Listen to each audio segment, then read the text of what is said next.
Aksi kocak tampak dilakukan pembalap MotoGP George Martin dan Pedro Acosta.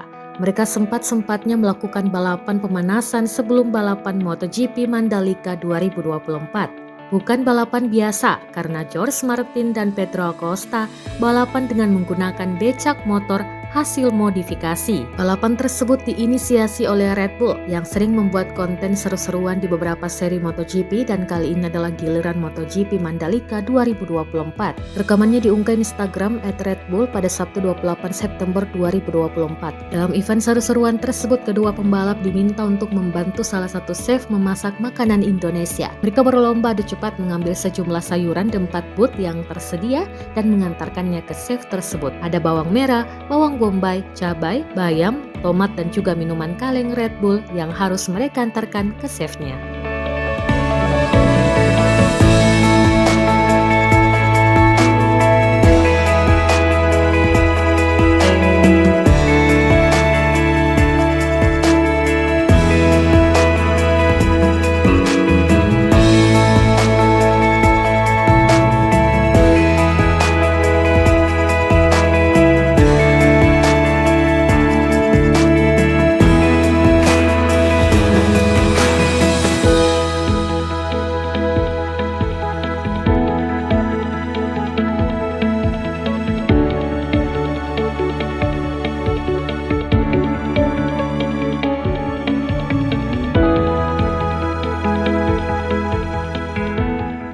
Download Tribun X sekarang, menghadirkan lokal menjadi Indonesia.